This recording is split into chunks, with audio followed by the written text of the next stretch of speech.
Hello everyone, and welcome to this week's edition of Environment Matters. I'm Annette Hoskins. Unreclaimed abandoned mine sites are dangerous places with things like high walls, open mine portals, unsafe structures, and other potential hazards. The DEP's Office of Abandoned Mine Lands and Reclamation works to remediate these problems at sites all around the state. Recently, they encountered a potentially explosive situation that required some specialized help. The DEP's Mike Huff has more. It looks harmless enough, an old brick building tucked back in the hills of McDowell County, but what DEP inspectors found here had the potential to cause serious injury, even death. We were contacted by West Virginia DEP. Their inspectors came across this old magazine, and during their inspection, it was the remediation process of the mine site down here, discovered dynamite that was in the building, which we soon determined was a full-blown magazine site here, where there's a building that was specifically designed back in the day for storage of explosives. Best we could tell, it looks like it was built around 1943 from one of the marks we saw inside the magazine.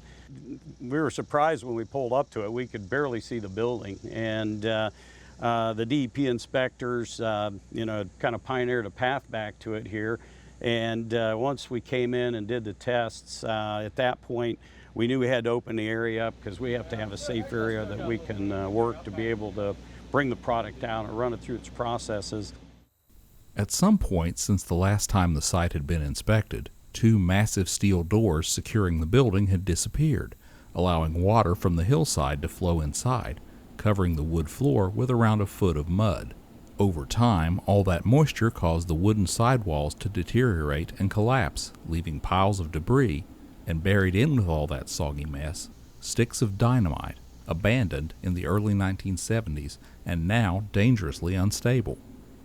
We identified it was a permissible explosive, which is pretty common down around this area because it was used in underground operations. It's designed for gaseous environments. It's a very special dynamite, but along with that, it's one that has typically a much higher nitroglycerin content in it. So of course that just makes the problem a little bit worse, as far as what we have to deal with. Proper storage is critical, especially for nitroglycerin-based products like dynamite. The issue with nitroglycerin products is if we've got storage for long periods of time beyond the code-dated life and the amount of time that it's supposed to be used within, we can get the nitroglycerin actually leaching out of the sticks. And in this particular case, and what we've seen here, a lot of these sticks have sat there for so long, the nitroglycerin has actually leached down into the lower sticks. And in some cases where they are outside of their cases, it actually leached down into the wood flooring.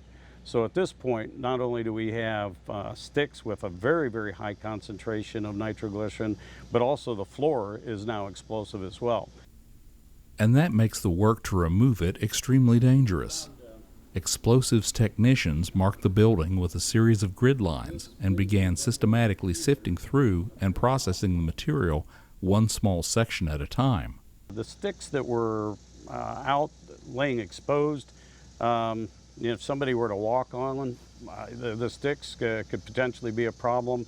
The fact that part of the wall caved in on those sticks, it's quite surprising it didn't induce a detonation because you've got some very sensitive product there, and even where it looks like some kids have broken in windows and things like that, they're quite fortunate that nothing occurred because again, the sensitivity of this is dramatically different than a product that's freshly made, where we know what the handling characteristics are.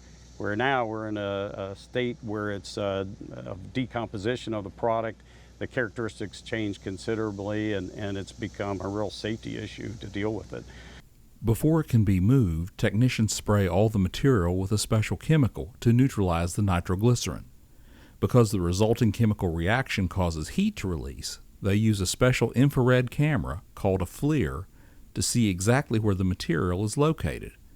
As you can see from these pictures, it's hard to miss. That gives us a heat map, And because the treatment is exothermic, we can actually see the reaction with the, in this case, the nitroglycerin, and that allows us to actually be able to kill that explosive. So at that point, we can handle the product and move it into the next phase of the treatment process. At that point, all the explosive is completely killed. Further treatment outside the magazine made the leftover material safe for disposal. It was initially estimated that there was about 200 pounds of explosives in the magazines. Techs ended up treating and removing about half a ton. The building will eventually be removed as part of the site remediation. In McDowell County, I'm Mike Huff for Environment Matters. Explosive removal at the site was completed several weeks ago. Demolition experts say it's extremely dangerous to be around materials like this. If you see something like this while hunting or hiking, stay away and contact authorities. That's all for this week for Environment Matters. I'm Annette Hoskins. Thanks for watching.